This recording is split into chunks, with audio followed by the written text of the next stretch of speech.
Alors, j'ai mis la photo, en tout cas la photo d'un buste de Constance Chlore, qui était un empereur romain au 4e siècle, au début du 4e siècle avant Jésus-Christ. Il y a eu Néron, lui il a le nez cassé, mais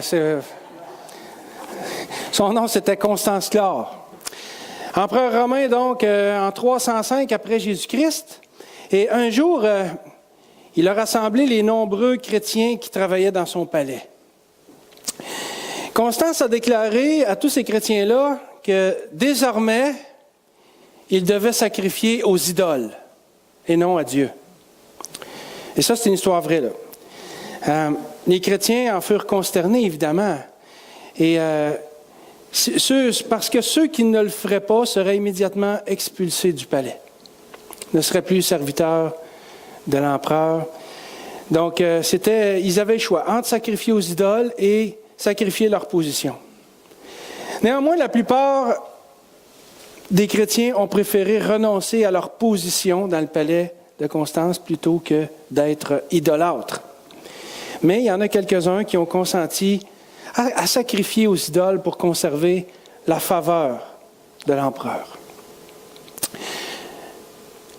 En fait, ce que Constance voulait faire, c'était juste mettre les chrétiens à l'épreuve pour éprouver leur fidélité. Alors, il les fit tous venir devant lui. Après avoir fait cette annonce-là, il laissait passer un peu de temps. Il les fit tous de venir devant lui et il a dit à tous ceux qui avaient été idolâtres, « Comment garderez-vous à l'empereur une fidélité inviolable, vous qui êtes traîtres et déloyaux à l'égard de votre propre Dieu? » Il les chassa ensuite de son palais. Il chassa tous ceux qui avaient sacrifié aux idoles, mais il a honoré ceux qui étaient restés fidèles à Dieu. Une chose qui est intéressante dans ça, c'est que Constance était le père de Constantin. En l'an 313, Constantin se serait converti au christianisme et c'est lui qui a fait plus tard le christianisme, il a fait du christianisme la religion officielle de l'Empire romain. On ne sait pas, mais l'histoire ne le dit pas, mais peut-être que cette influence-là, cette histoire-là, a peut-être influencé Constantin dans sa démarche, de voir la fidélité des chrétiens devant l'épreuve, devant le choix qu'ils avaient à faire, rester fidèles à leur Dieu. On ne sait pas, l'histoire ne le dit pas, mais c'est pas impossible que ce soit arrivé. Mais de toute façon, une chose qui est sûre, c'est que notre fidélité ou notre infidélité envers Dieu va avoir des conséquences sur nos vies, mais aussi sur celles des autres. Tournez avec moi dans le livre de Jérémie, au chapitre 2. Le livre du prophète Jérémie, au chapitre 2.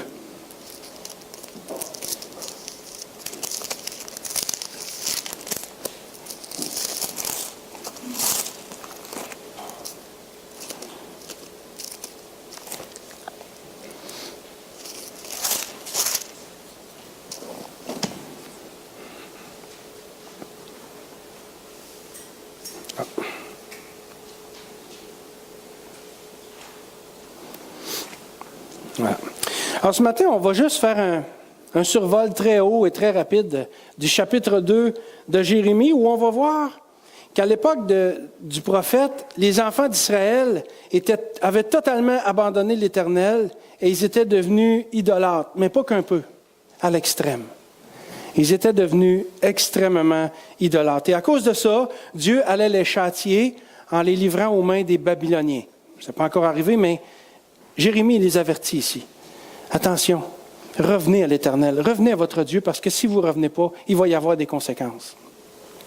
Donc, la destruction de Jérusalem, on sait qu'il y a eu lieu un peu plus tard, en 586 avant Jésus-Christ, et la déportation du peuple à Babylone était imminente. Et c'est justement dans ce contexte-là ici que le prophète Jérémie avait été envoyé pour prêcher la repentance au peuple et l'implorer de revenir à leur Dieu. Et le premier point qu'on va voir, c'est l'abandon de par Juda de son Dieu. Au fil des ans, dans mon ministère, et même comme chrétien tout simplement, Il m'est arrivé à plusieurs reprises de parler avec des gens, et des chrétiens qui avaient délaissé le Seigneur, qui avaient délaissé les églises à cause de toutes sortes de choses, toutes sortes de blessures, de frustrations, peu importe. Et, essayer d'encourager les chrétiens à revenir en communion avec le corps de Christ et de refaire la paix avec leur Dieu, ce n'est pas quelque chose de facile. C'est quelque chose qui est très difficile. Et c'est du long terme aussi. Et c'est pas facile à faire. Et ce qui est difficile, c'est que souvent, on ne sait pas par où commencer. On voudrait bien les encourager, mais on ne sait pas par où commencer. Alors, je trouve ça intéressant ici de voir comment Dieu, à travers le prophète Jérémie, s'y est pris ici, avec son peuple. Lisons les versets 1 à 3. Jérémie 2, 1 à 3. Dieu commence par parler au cœur de son peuple. Alors, la parole de Dieu nous dit ceci, en Jérémie 2, verset 1. « La parole de l'Éternel me fut adressée en ces mots. Va et crie aux oreilles de Jérusalem. Ainsi parle l'Éternel. Je me souviens de ton amour lorsque tu étais jeune, de ton affection lorsque tu étais fiancé, quand tu me suivais au désert, dans une terre inculte. Israël était consacré à l'Éternel. Il était les prémices de son revenu. Tous ceux qui en mangeaient se rendaient coupables, et le malheur fondait sur eux, dit l'Éternel. » L'amour que Dieu a pour son peuple, c'est quelque chose qui ne change pas. L'amour de Dieu pour son peuple, que ce soit dans l'Ancien Testament, que ce soit l'Église aujourd'hui, c'est quelque chose d'indéfectible. C'est quelque chose de...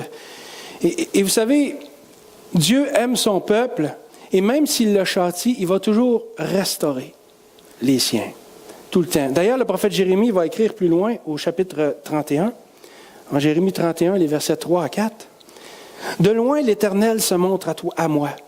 Je t'aime d'un amour éternel. » Et ça, c'est Dieu qui dit ça à son peuple. « Je t'aime d'un amour éternel. C'est pourquoi je te conserve ma bonté. Je te rétablirai encore, et tu seras rétabli, Vierge d'Israël.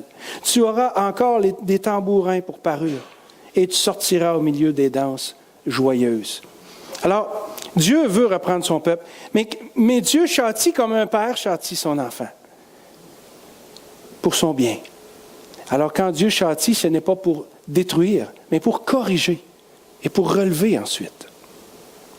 Dieu aime véritablement les enfants d'Israël ici. Il les aime d'un amour éternel, comme nous dit le texte. Et à cause de ça, il commence par leur rappeler, dans les versets 1 à 3, Jérémie 2 1 à 3, ce qu'on a lu, il commence par leur rappeler qu'eux autres aussi ont déjà été attachés à Dieu. Oui, Dieu commence par parler au cœur de ses enfants. Je vous aime, mais j'aimerais vous dire une chose, c'est que, souvenez-vous que vous autres aussi, vous avez déjà été en amour avec moi. Il commence premièrement par parler au cœur des Israélites en leur rappelant l'amour qu'ils ont eu pour lui afin d'éveiller leur conscience, pour les ramener à lui. Au verset 2, on peut lire « Je me souviens de ton amour lorsque tu étais jeune, de ton affection lorsque tu étais fiancé. » Ça nous ramène à l'époque de la sortie d'Égypte, où le peuple commençait à fréquenter son Dieu. Dieu s'était formé son peuple en Égypte, et là, on connaît, si vous avez lu l'Exode et tout ça, on connaît l'histoire, comment est-ce que Dieu s'est révélé à son peuple, les plaies d'Égypte, il y avait des miracles extraordinaires, et même par la suite, là, quand ils ont sorti d'Égypte, et là, les Égyptiens ont décidé de les poursuivre, et là, les enfants d'Israël étaient devant la mer, pris entre l'arbre et l'écorce, on peut dire, entre la mer et les Égyptiens. La mer d'un côté, les Égyptiens de l'autre qui voulaient les ramener sous l'esclavage, qu'est-ce qu'on fait? Et là, Dieu s'est manifesté à eux. Dieu leur a montré qu'il ne bluffe pas, lui. Puis que si Dieu promet quelque chose, il va le faire.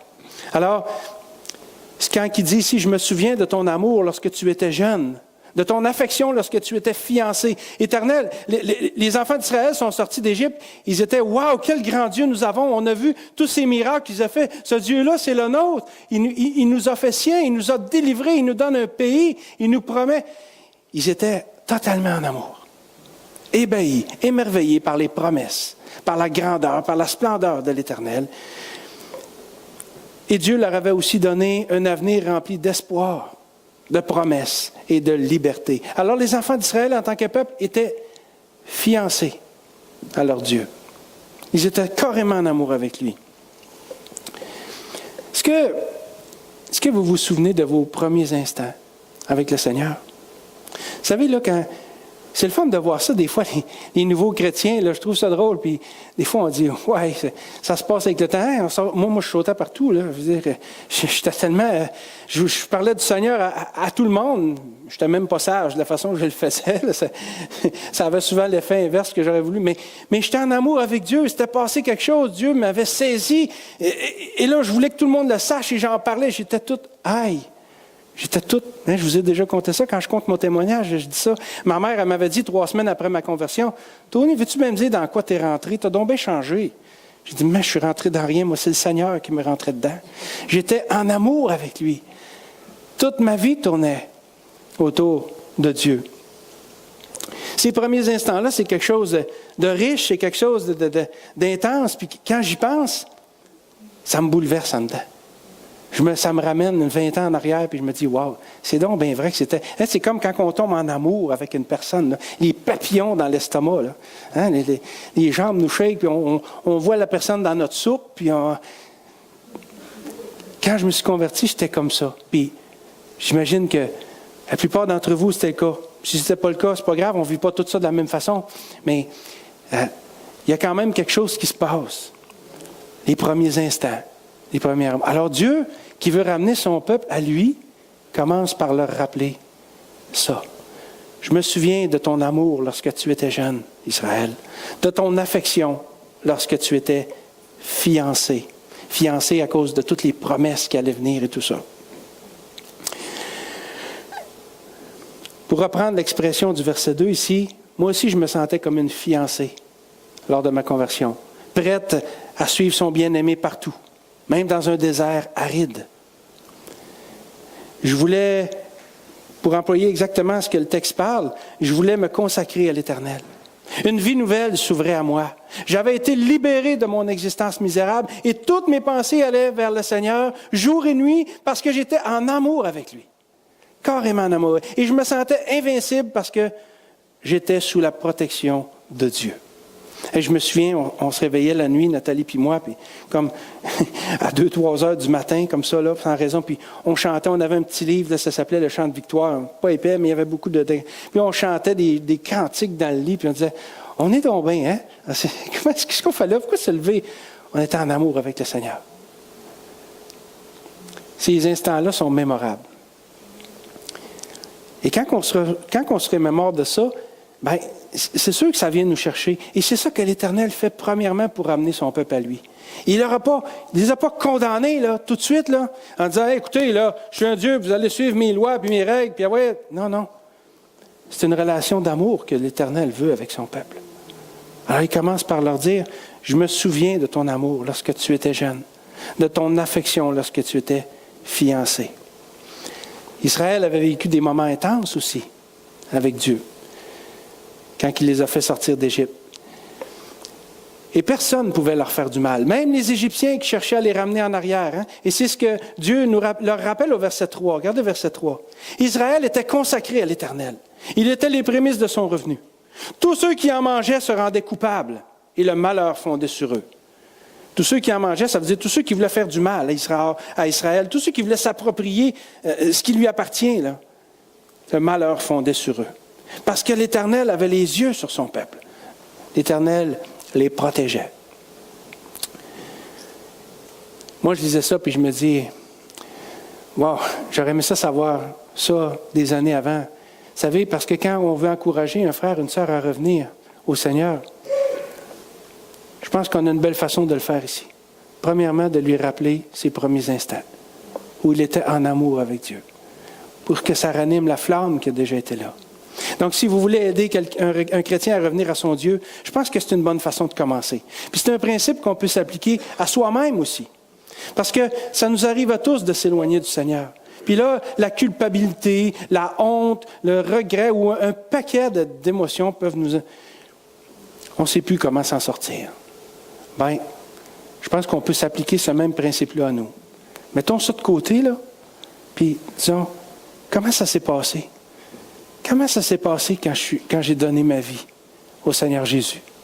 Comment j'ai vécu? Comment je me sentais en dedans, lors de ces premiers instants-là? Puis cet amour-là, là, qu'on se remémore, là, ça ne peut que nous faire du bien et nous amener, nous aider à revenir à l'Éternel. Donc Dieu commence ici, premièrement, par parler au cœur de son peuple pour le ramener à lui. Et ensuite, Dieu va faire un plaidoyer contre l'idolâtrie. Lisons les versets 4 à 13. Jérémie 2, 4 à 13. Écoutez la parole de l'Éternel, maison de Jacob, et vous toutes, famille de la maison d'Israël. Ainsi parle l'Éternel. Quelle iniquité vos pères ont-ils trouvé en moi pour s'éloigner de moi, et pour aller après des choses de néant, et n'être eux-mêmes que néant? Ils n'ont pas dit, où est l'Éternel, qui nous a fait monter du pays d'Égypte, qui nous a conduits dans le désert, dans une terre aride et pleine de fosses, dans une terre où règne la sécheresse et l'ombre de la mort, dans une terre où personne ne passe et où n'habite aucun homme. Je vous ai fait venir dans un pays semblable à un verger, pour que vous en mangiez les fruits et les meilleures productions. Mais vous êtes venus et vous avez souillé mon pays, et vous avez fait de mon héritage une abomination. Les sacrificateurs n'ont pas dit, où est l'Éternel? Les dépositaires de la loi ne m'ont pas connu. Les pasteurs m'ont été infidèles. Les prophètes ont prophétisé par Baal et sont allés après ceux qui ne sont d'aucun secours. C'est pourquoi je veux encore contester avec vous, dit l'Éternel. Je veux contester avec les enfants de vos enfants. Passez aux îles de Kittim et regardez. Envoyez quelqu'un à Kédar, observez bien, et regardez s'il n'y a rien de semblable. Y a-t-il une nation qui change ses dieux, quoiqu'il n'en soit pas des dieux? Et mon peuple a changé sa gloire contre ce qui n'est d'aucun secours. Cieux, soyez étonnés de cela. Frémissez d'épouvante et d'horreur, dit l'Éternel.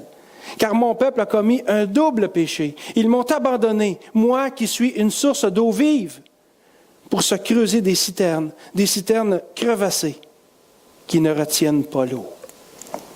Tout un plaidoyer. À plusieurs reprises dans le chapitre, on voit au verset 13, au verset 17, au verset 19, au verset 27 et au verset 32, l'Éternel déclare qu'Israël l'a abandonné pour devenir idolâtre, pour adorer des dieux étrangers, des dieux de néant. Regardez le verset 5.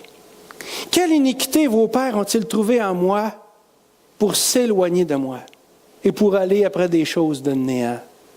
Vous savez, Israël, à ce moment-là, sacrifiait à tous les dieux païens de l'époque. Tous les dieux des nations. Et c'est pour ça que l'Éternel voulait que les enfants d'Israël chassent les nations du pays promis, parce qu'ils savaient qu'eux auraient une influence sur les enfants d'Israël. Ils savaient qu'eux leur apprendraient à adorer de faux dieux. Et l'Éternel ne voulait pas ça. Mais ils ont désobéi. Ils ont laissé la vie sauve à beaucoup de nations. Et ce qui devait arriver arriva. Ils sont devenus idolâtres à l'extrême. À l'extrême. Ils sacrifiaient à tous les dieux de l'époque. Pourtant, ces dieux-là n'étaient que néants. Parce qu'ils n'existaient pas. C'était des dieux faits de bois, de pierre, d'objets précieux, mais quand même faits de main d'homme. Et les enfants d'Israël ont préféré ces dieux-là à l'Éternel. Comme si Dieu avait été injuste envers eux. C'est ça qu'il dit au verset 5. Quelle iniquité vos pères ont-ils trouvé en moi? Qu'est-ce que j'ai fait de pas correct? Dit l'Éternel. Quelle iniquité vos pères ont-ils trouvé en moi pour s'éloigner de moi et pour aller après des choses de néant? Israël, qu'est-ce que j'ai fait de pas correct? En quoi je vous ai été infidèle? En quoi je vous ai laissé tomber pour que vous alliez vers ces dieux de néant-là? C'est ça que l'Éternel est en train de dire ici. Et vous savez, on trouve peut-être ça abominable, et ça l'est, et peut-être qu'on pourrait être tenté de les critiquer pour ça, mais quand on y pense bien, puis qu'on regarde à nous-mêmes, on s'aperçoit qu'on fait parfois la même chose. On fait parfois la même chose.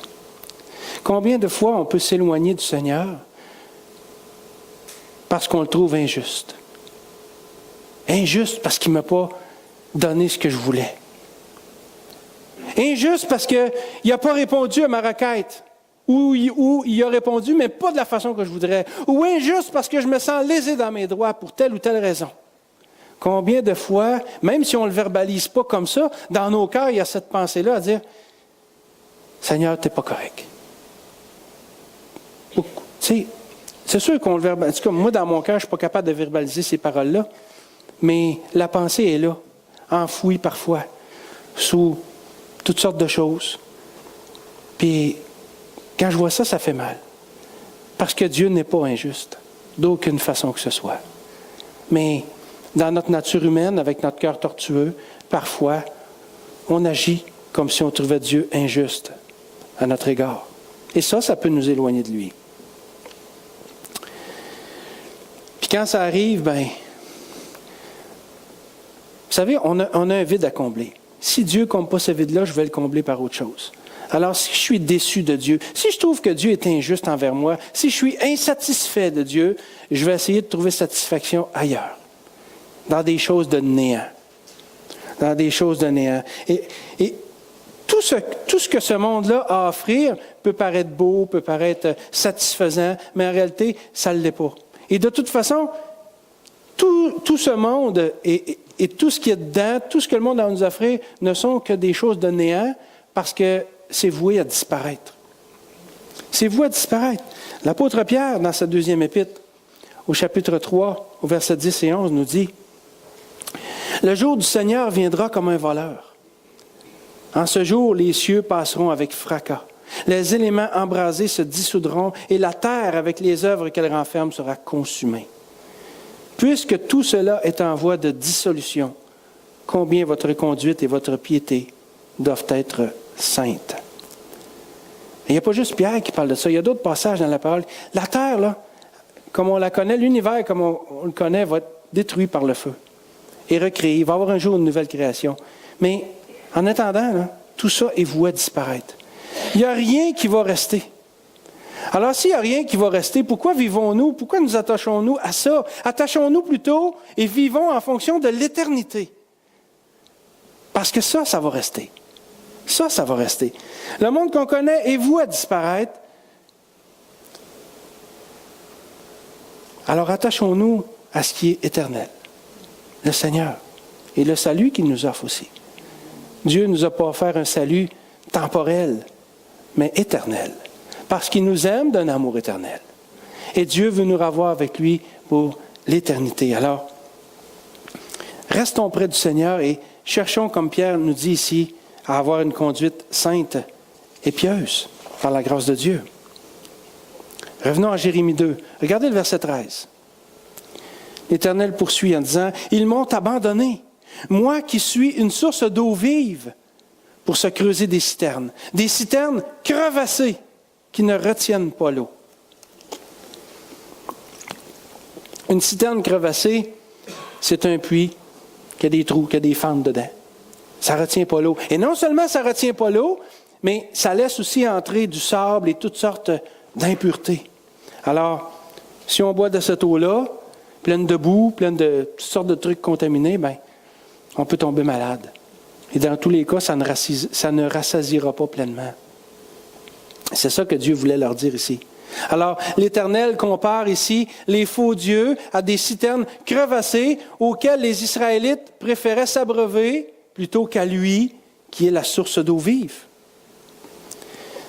On se rappelle que des centaines d'années plus tard, le Seigneur Jésus, ce qu'il va dire à la femme samaritaine, en Jean 4, « Si tu connaissais le don de Dieu, et qui est celui qui te dit, donne-moi à boire, tu lui aurais toi-même demandé à boire, et il t'aurait donné de l'eau vive.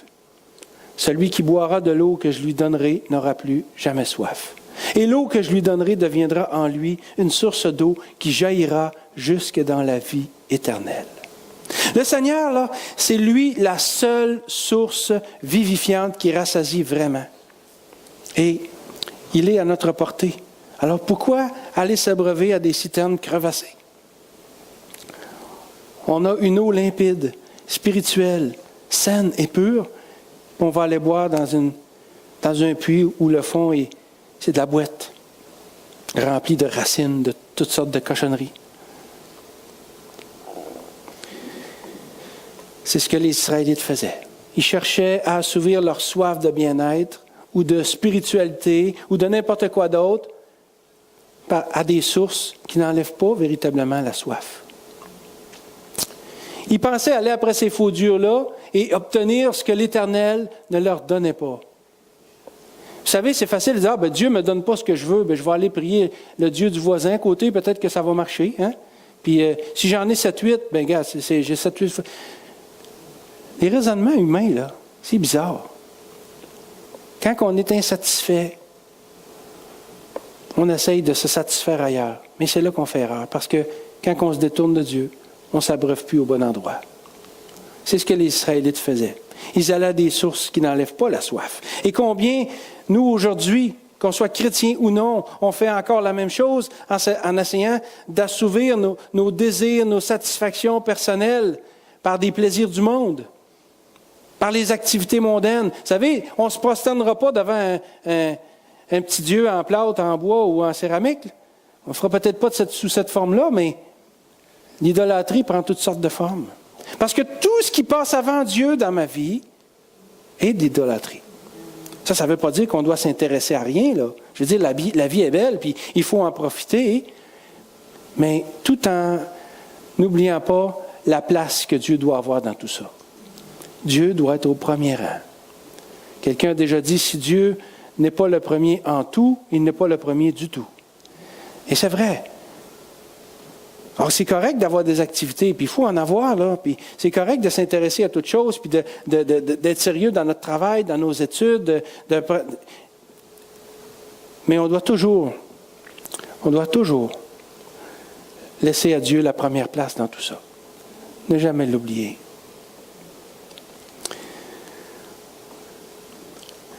Vous savez, prendre sa carrière au sérieux, c'est bien.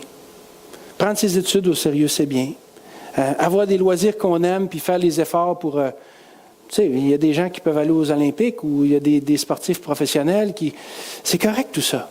Mais laissons la première place à Dieu parce que sinon, on va finir par s'abreuver à des citernes crevassées qui ne retiennent pas l'eau, puis on ne pourra jamais être satisfait. La preuve, c'est qu'on est rarement satisfait. On a une bonne job, on en cherche une meilleure. On a un bon salaire, on veut gagner plus cher. On a des vacances, on voudrait une semaine de plus. On n'est jamais satisfait de rien. On n'est jamais satisfait de rien. Bon, jamais. C'est un grand mot, là. Oui, on peut être satisfait de quelque chose, mais comprenez ce que je veux dire, c'est que on est toujours à l'affût quand même d'un moyen d'améliorer notre situation. Et c'est pas mal en soi, là. Je ne suis pas en train de dire que... Non, s'il y a des opportunités, puis si Dieu nous bénit, merci Seigneur, puis profitons-en, puis prenons ce qui passe. Mais je veux dire, soyons pas en quête de ça d'une façon absolue. Faisons de Dieu, fais de l'Éternel tes délices et il te donnera ce que ton cœur désire, nous dit la parole de Dieu. Alors c'est là que ça commence.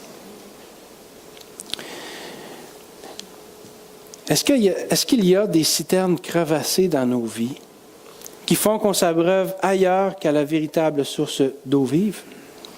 Parce que s'il y en a, enterrons-les. Enterrons-les. Puis soyons vigilants parce que peut-être qu'il n'y en a pas là, mais il peut y en avoir demain. Puis s'il y en a là, puis on les enterre, soyons vigilants parce qu'il va y en avoir d'autres tôt ou tard. Parce qu'on est comme ça. La vie est comme ça. Faisons-nous pas des accroires, là. On ne vit pas sur notre planète, là.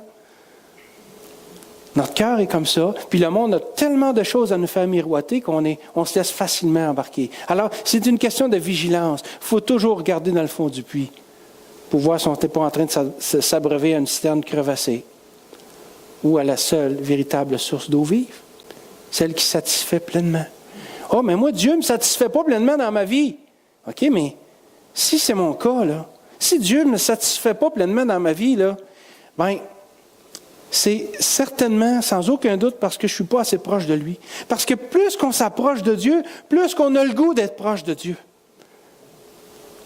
Et ça ne se fait pas du jour au lendemain. C'est une progression.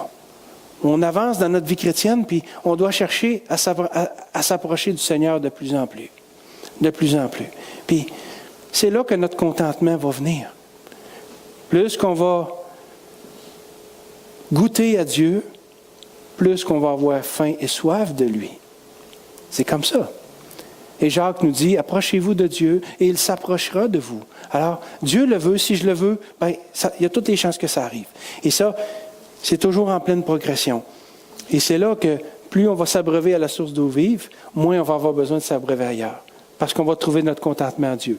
Puis Dieu va nous bénir, il va nous donner des choses. Mais il ne faut pas le faire pour les bénédictions. Mais on sait que ça va venir. Remercions le Seigneur pour ça. Mais essayons de trouver notre satisfaction dans le Seigneur lui-même. Colossiens 2,10 nous dit, « Vous avez tout pleinement en lui. » Vous avez tout pleinement en lui. On le cite, puis on trouve ça donc beau, mais est-ce qu'on y croit vraiment? Parce que si on y croit vraiment, comment ça se fait qu'on n'essaye pas de trouver tout pleinement en lui? Parce que c'est là, c'est à notre portée. Apprenons à se satisfaire en Dieu. Parce qu'il a dit ici en Jean 4,14, « Celui qui boira de l'eau que je lui donnerai n'aura jamais soif. » Le Seigneur peut combler, nous satisfaire, nous donner ce qu'on a besoin, plus que n'importe quoi ou n'importe qui d'autre. Donc, les enfants d'Israël avaient abandonné leur Dieu, pourtant, Dieu les avait délivrés de l'esclavage. Il avait pris soin d'eux dans le désert pendant 40 ans. Imaginez, là, environ 1,5 million de personnes qui vivent dans le désert pendant 40 ans. Et la parole de Deutéronome nous dit que leurs vêtements ne se sont pas usés, leurs sandales ne se sont pas usées. Hein? Ils ont eu de la nourriture, de l'eau en abondance. Écoutez, il n'y avait pas de Walmart, là. Il n'y avait pas de Supercenter, là. Ils sont dans un désert. Une personne ou deux peut essayer de manger un scorpion ou une coquerelle de temps en temps qui passe, mais 1,5 million de personnes, là. Ça prend tout un miracle là, pour entretenir ces gens-là pendant 40 ans. Là. Mais Dieu l'a fait. Dieu l'a fait. Il a pris soin d'eux. Il les avait délivrés de l'esclavage. Il avait pris soin d'eux dans le désert. Et il les avait conduits dans un pays où coule le lait et le miel. Mais ils l'ont quand même abandonné. Si le cœur de l'homme est dur. Relisons les versets 7 et 8. Je vous ai fait venir dans un pays semblable à un verger, pour que vous en mangiez les fruits et les meilleures productions. Mais vous êtes venus et vous avez souillé mon pays. Et vous avez fait de mon héritage une abomination.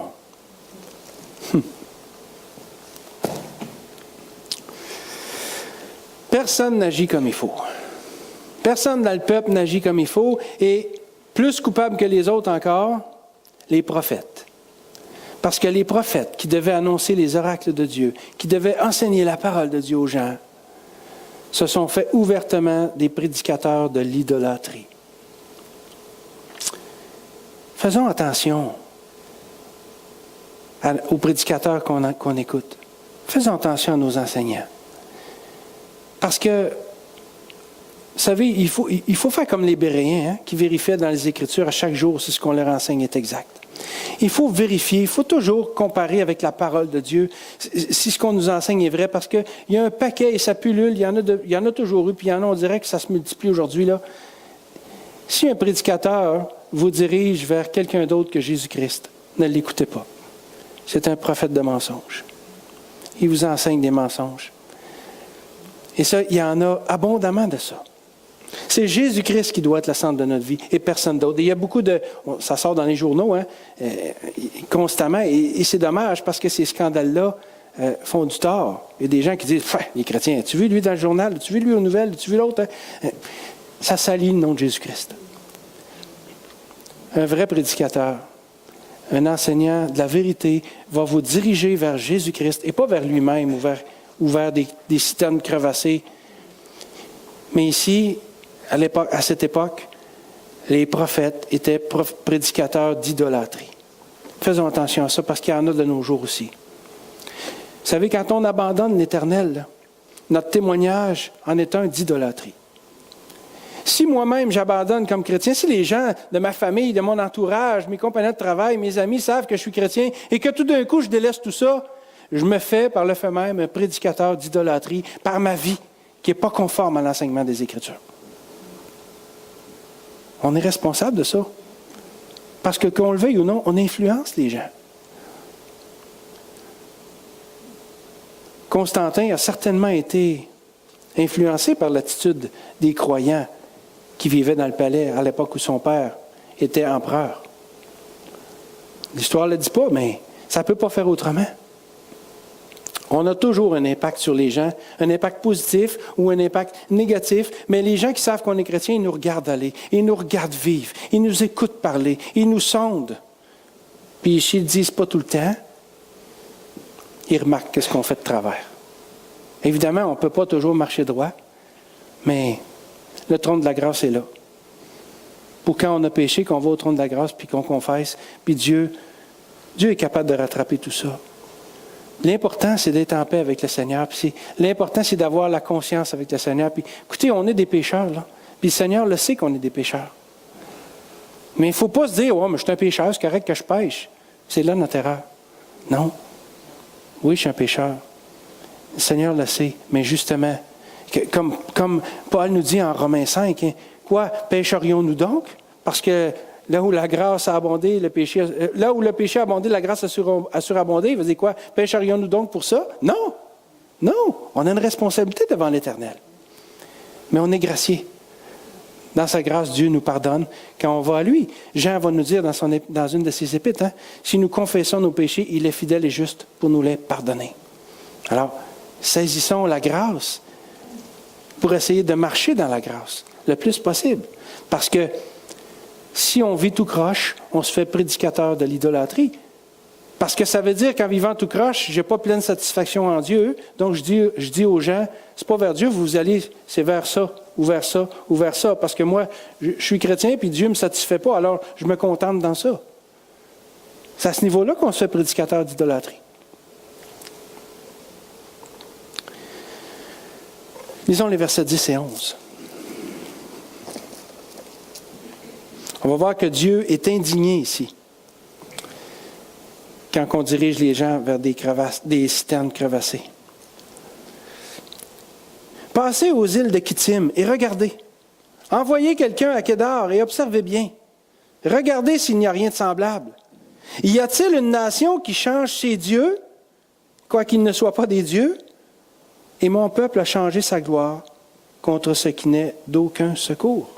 Et l'Éternel est en train de dire, écoutez là, je suis le seul vrai Dieu, je suis votre Dieu. Vous avez vu comment est-ce que j'ai agi, les miracles, comment est-ce que j'ai pris soin de vous, comment je vous ai fait sortir d'Égypte, comment j'ai pris soin de vous dans le désert. Je vous ai donné un pays de lait et de miel, j'ai été devant vous pour chasser les nations.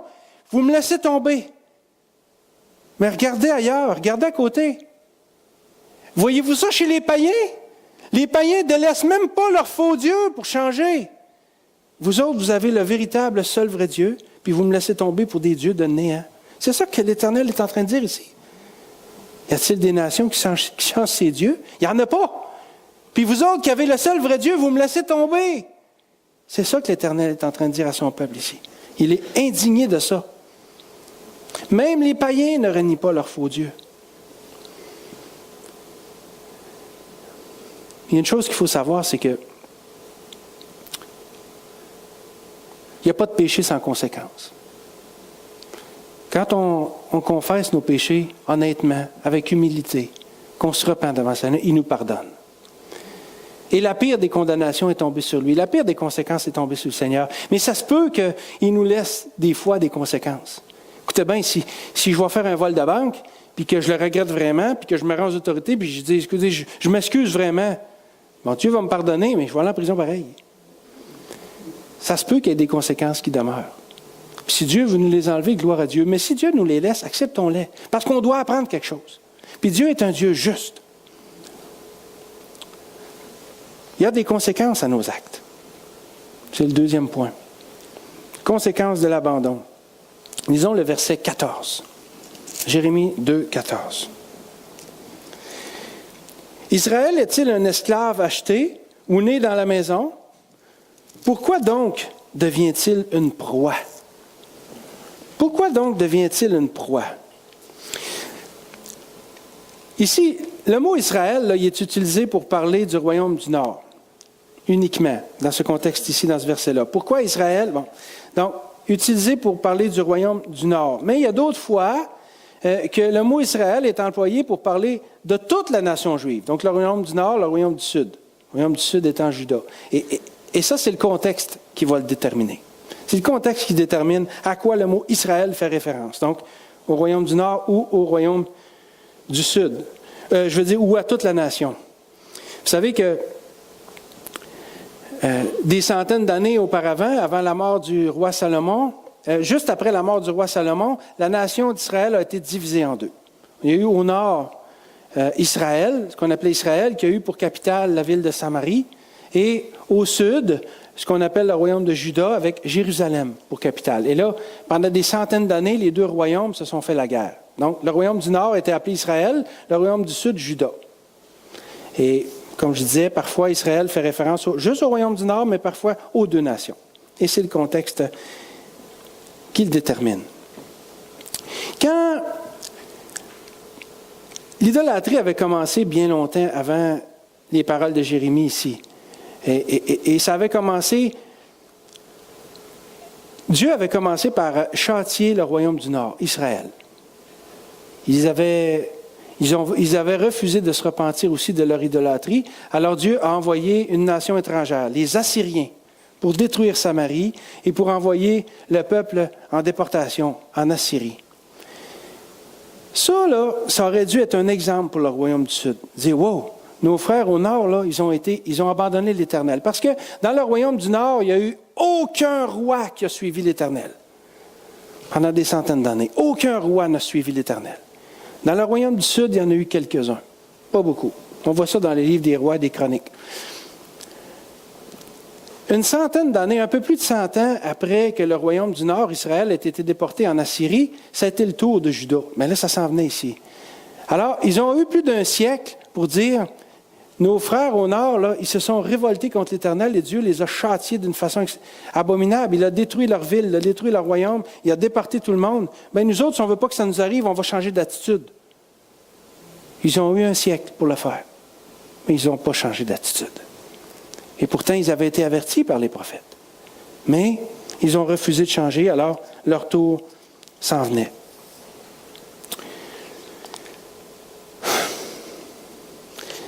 Le royaume de Juda était maintenant à la merci des ennemis parce qu'ils avaient abandonné leur maître. Au verset 14, pourquoi donc devient-il une proie? Pourquoi Israël devient-il une proie? Là, on peut parler des deux nations. La réponse est au verset 17. Cela ne t'arrive-t-il pas parce que tu as abandonné l'Éternel ton Dieu lorsqu'il te dirigeait dans la bonne voie? Même pour faire la guerre, les enfants d'Israël préféraient placer leur confiance ailleurs qu'en l'Éternel. Pourtant, ils ont vu Dieu agir, mais ils ont préféré mettre leur confiance ailleurs. C'est à ça que Jérémie fait allusion au verset 16 quand il parle des enfants de Noph et de Tachpanès. Donc, au lieu de chercher la protection et la direction de Dieu, les enfants d'Israël avaient fait des alliances avec l'Égypte et la Syrie, comme si l'Égypte et la Syrie étaient capables de mieux les protéger que Dieu lui-même. Voyez ce qu'il dit au verset 19. Tu sauras et tu verras que c'est une chose mauvaise et amère d'abandonner l'Éternel ton Dieu et de n'avoir de moi aucune crainte, dit l'Éternel, dit le Seigneur, l'Éternel des armées. Quand on place notre confiance ailleurs qu'en Dieu, non seulement on se prive de ses bénédictions,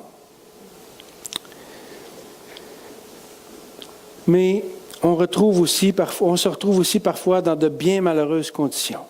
Et c'est ça qui attend le peuple ici à cause de leur abandon de l'Éternel. Jérusalem va bientôt être détruite. La population du pays, une grande partie de la ville et du pays va être massacrée, hommes, femmes et enfants. Et les survivants vont être amenés en déportation à Babylone. Pendant longtemps, Dieu a averti son peuple. Abandonnez-moi pas. Qu'est-ce que vous avez à me reprocher? Revenez à moi. Je vous donne un exemple. Regardez ce que j'ai fait avec le royaume du Nord. Votre tour s'en vient. Repentez-vous. Revenez à moi. Non, non, on va aller voir l'Égypte. On va aller voir l'Égypte. On va aller voir la Syrie. Ils sont meilleurs que toi, Seigneur, pour nous délivrer des Babyloniens qui s'en viennent. C'est le cœur de l'homme. Ils ont abandonné l'Éternel. Ils avaient perdu confiance en lui. Totalement. Vous savez, quand on place notre confiance ailleurs qu'en l'Éternel, ça ne va pas bien. Dans les versets 20 à 27, l'Éternel compare l'idolâtrie des enfants d'Israël à de la prostitution. Ils se prostituent spirituellement parlant. Et le verset 27 nous dit, « Ils disent au bois, tu es mon père, et à la pierre, tu m'as donné la vie, car ils me tournent le dos, et ils ne me regardent pas. Et quand ils sont dans le malheur, ils disent, lève-toi, sauve-nous! » C'est ça que les gens du monde font. Puis c'est ça que les chrétiens ont fait des fois, nous autres aussi. Je veux pas trop de Dieu dans ma vie, là. Puis pourtant, quand ça va mal, c'est la faute de Dieu. Ou Seigneur, aide-moi, je suis dans le trouble. Seigneur, aide-moi, là, je suis un chrétien, moi, là, tu m'as racheté. Oui, mais c'est parce que ça fait combien de temps que tu ne me parles plus? Ça fait combien de temps que tu m'as viré le dos? Ah non, non, mais Dieu, t'es amour, là, tu vas intervenir et tu vas me sauver. Attention, Dieu ne nous doit rien. Faisons pas Dieu à notre image, là. Ça me rappelle cette illustration, là. Je pense que je l'ai contée la dernière fois, mais ça me revient à mémoire. Puis ce prédicateur qui prêchait devant une foule, puis il parlait de la colère, puis de la sainteté, puis de la justice de Dieu. Puis il y a un gars qui s'est levé dans la salle, puis il dit « Hey, dis-moi, il dit, mon Dieu n'est pas comme ça. » Il dit « Ton Dieu, peut-être pas, mais le Dieu de la Bible, oui. Lui, il est comme ça. » Et c'est vrai. Attention de ne pas prendre Dieu pour une machine distributrice ou comme une lampe d'Aladin qui va accomplir nos désirs. Ce n'est pas comme ça que ça marche. Dieu, ce n'est pas un Dieu naïf et bonasse, là, qui aime tout le monde, et puis que, juste pour nous montrer qu'il est bon, il dit « Ah, pas grave, oublie ça, ton péché, oublie ça. Non, non, c'est quoi tu veux, mon petit Tony? » Non, c'est pas de même que ça marche. C'est pas de même que ça marche. Dieu ne nous doit absolument rien. Et il châtie ceux qu'il aime, justement pour montrer que lui seul peut secourir. Dieu ne nous doit rien et il est en droit de nous rappeler notre péché et de nous dire, comme au verset 28, « Où sont donc tes dieux que tu t'es fait? » Vous savez, quand ça va mal, là, puis qu'on crie à Dieu, là, « Où sont donc tes dieux que tu t'es fait? Dans quoi tu mettais ta confiance? Pourquoi tu m'appelles, là? » Hein? Qu'ils se lèvent, s'ils peuvent te sauver au temps du malheur, car tu as autant de dieux que de villes, ô Judas. Mais on pourrait mettre notre nom ici. Dieu, ce n'est pas un bouche-trou. Ce n'est pas une machine distributrice. Attention de la façon qu'on agit avec Dieu. La nation d'Israël avait abandonné l'Éternel. Elle était rendue idolâtre à l'extrême et en plus, elle refusait de l'admettre. Regardez le verset 35. Malgré cela, tu dis, « Oui, je suis innocente. Certainement, sa colère s'est détournée de moi. Voici, je vais contester avec toi, parce que tu dis, je n'ai point péché. » On peut tromper les gens autour de nous, mais on ne trompe pas Dieu, parce que Dieu voit dans les cœurs. Dieu voit dans les cœurs. Alors l'Éternel avait châtié son peuple pour le ramener à lui, mais Israël n'a rien voulu entendre. Il dit au verset 30, « Ils n'ont point eu égard à la correction. » Pourtant, la correction de Dieu, c'est pour notre bien. Et si on vit dans le péché selon nos propres convoitises, c'est grave. Puis si on refuse de l'admettre, bien, on aggrave encore davantage notre cas. Le Proverbe 3,12 nous dit que l'Éternel châtie celui qu'il aime, comme un père, l'enfant qu'il chérit. Apprenons que la correction de Dieu, ça fait partie de l'amour de Dieu envers nous. Le dernier point, appel à la repentance. Lisons le chapitre 3, allons au chapitre 3, au verset 12. On va lire 12 à 15. « Va, crie ces paroles vers le septentrion et dis, « Reviens, infidèle Israël, dit l'Éternel. Je ne jetterai pas sur vous un regard sévère, car je suis miséricordieux, dit l'Éternel. Je ne garde pas ma colère à toujours. Reconnais seulement ton iniquité. Reconnais que tu as été infidèle à l'Éternel, ton Dieu, que tu as dirigé ça et là tes pas vers les dieux étrangers. sous tout arbre vert, et que tu n'as pas écouté ma voix, dit l'Éternel. Revenez, enfants rebelles, dit l'Éternel, car je suis votre maître. Je vous prendrai, un dans une ville, deux d'une famille, et je vous ramènerai dans Sion. Je vous donnerai des bergers selon mon cœur, et ils vous paîtront avec intelligence et avec sagesse. Allons au chapitre 4. On va lire les 4 premiers versets. Israël, si tu reviens à moi, dit l'Éternel, si tu ôtes tes abominations de devant moi, tu ne seras plus errant. Si tu jures, l'Éternel est vivant, avec vérité, avec droiture et avec justice, alors les nations seront bénies en lui et se glorifieront en lui. Car ainsi parle l'Éternel aux hommes de Juda et de Jérusalem. Défrichez-vous un champ nouveau et ne semez pas parmi les épines. Circoncisez-vous pour l'Éternel. Circoncisez vos cœurs, hommes de Juda et habitants de Jérusalem, de peur que ma colère n'éclate comme un feu et ne s'enflamme sans qu'on puisse l'éteindre, à cause de la méchanceté de vos actions. L'Éternel les a appelés. Il a parlé à leur cœur, premièrement. Il a fait un appel, il a fait un plaidoyer contre l'idolâtrie, et maintenant il les appelle à la repentance. Si on trouve Dieu injuste de la façon qu'il fait dans l'Ancien Testament, là, on dit, ouais, mais comment ça fait que Dieu agit des fois comme ça, il demande d'exterminer. La patience de Dieu est grande, puis l'amour de Dieu est grand. Mais dans sa justice, à un moment donné, il doit agir. Et là, ici, il les appelle à la repentance. Dans sa miséricorde, il donne l'occasion au peuple de se repentir, mais le peuple ne l'a pas fait. Il ne voulait rien savoir. Alors la conséquence va en être la destruction de Jérusalem, le massacre de milliers de personnes et la déportation des survivants. On peut trouver ça injuste. Mais regardez ce que nous dit l'Épître aux Galates. Ne vous y trompez pas. On ne se moque pas de Dieu. Ce qu'un homme aura semé, il le moissonnera aussi.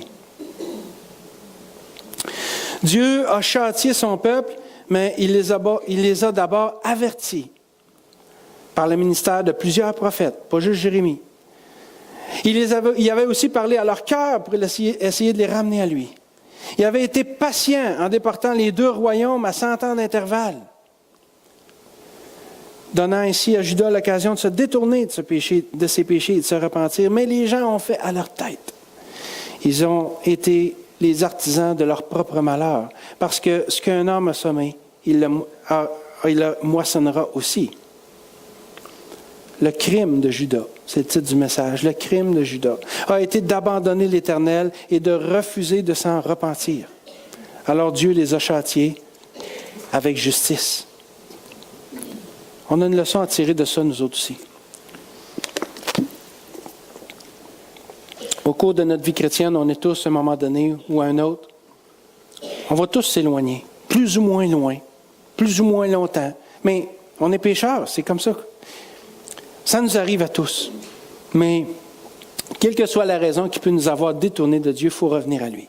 Il faut confesser nos péchés et courir se blottir dans ses bras, dans les bras du Père Céleste qui nous attend, parce qu'il nous aime d'un amour éternel.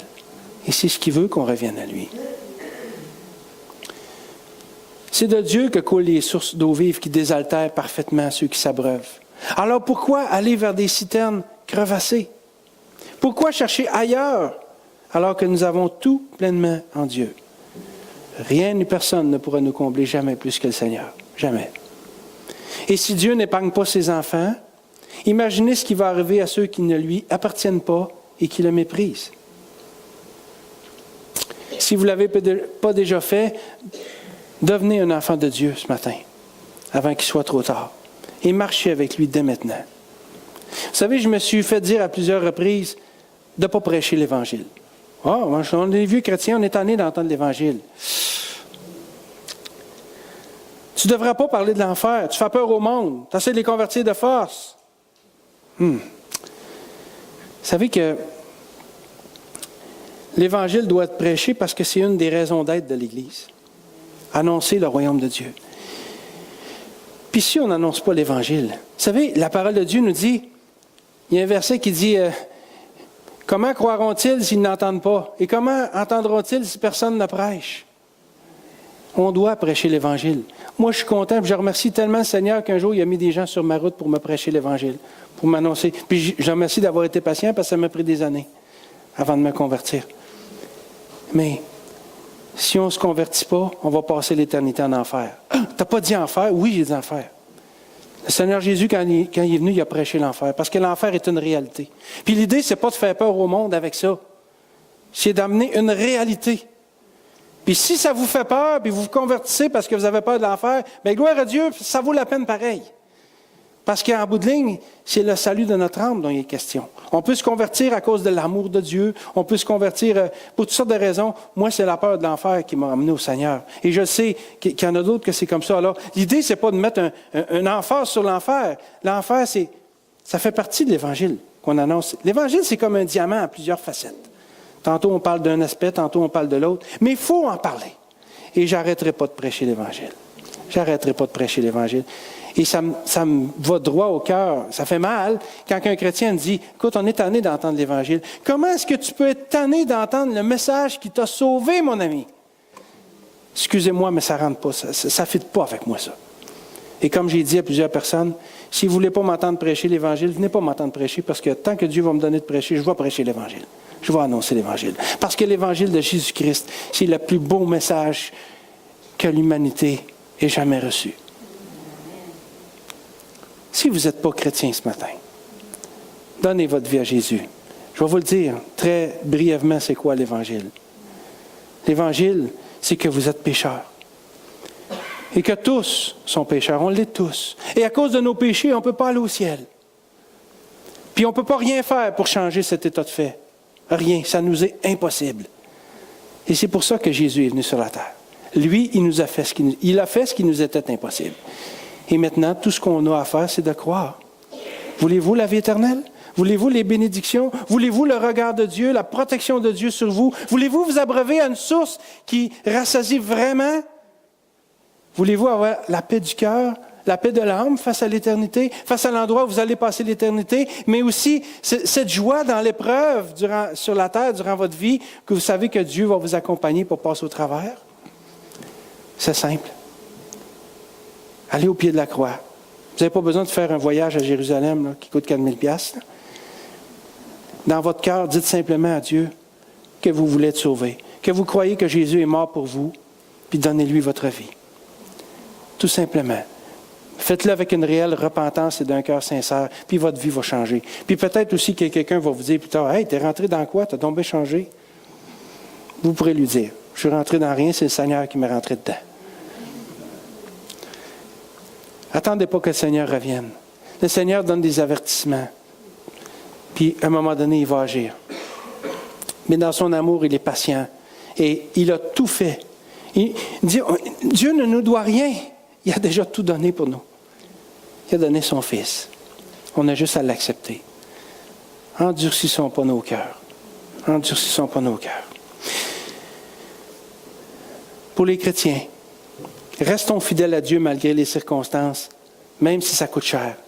Vous savez, des fois, on est devant une situation où on a le choix de rester fidèle à Dieu ou d'aller dans une autre direction pour assouvir, parce qu'on a peur ou pour assouvir nos propres désirs ou satisfactions ou quelque chose du genre.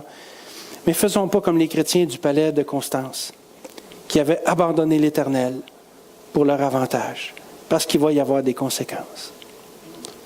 Et qui sait, si vous êtes fidèle, peut-être que votre fidélité va même contribuer à conduire quelqu'un au salut. Faisons en sorte que le crime de Judas ne devienne pas le nôtre. Les enfants d'Israël avaient abandonné leur Dieu. Dieu avait parlé à leur cœur. Il leur a rappelé leur premier amour. Il a plaidé contre l'idolâtrie et les appels à la repentance. Si cette situation-là s'applique à nous, agissons pas comme les enfants d'Israël. Ne faisons pas en sorte que le crime de Judas devienne le nôtre. Et si vous voulez aider un chrétien à revenir à son Dieu, comme on le dit au début, peut-être que ce serait la bonne chose. Ou si, peut-être qu'on peut se parler à soi-même. Commençons par nous rappeler les premiers instants où nous étions en amour avec le Seigneur, où nous étions prêts à le suivre jusqu'au bout du monde, même dans un désert. Le crime de Judas, c'est d'avoir abandonné l'Éternel et de ne pas être revenu à lui. Faisons pas que le crime de Judas devienne le nôtre. Retournons à Dieu, sans cesse et laissons-le nous bénir abondamment. Prions. Seigneur Jésus, Seigneur notre Dieu, merci pour le livre du prophète Jérémie, pour ce chapitre qu'on a survolé ce matin, qui a tellement à nous apprendre. Merci Seigneur parce que tu es patient, tu es miséricordieux envers nous. Nos cœurs sont tortueux, puis c'est facile pour nous de s'éloigner de toi. Mais merci parce que tu nous appelles toujours à revenir. Tes bras ne sont pas fermés. Quand on revient devant toi, humilié et repentant, tu pleures avec nous, Seigneur. J'aime voir cette image-là. Quand ça m'arrive, parce que ça m'arrive, de courir vers toi en pleurant. Puis Seigneur, tu es toujours fidèle. Parce que tu es un bon Papa céleste qui m'aime d'un amour éternel. Merci Seigneur. Amen. Alors sur ce, je vous souhaite une bonne fin de journée.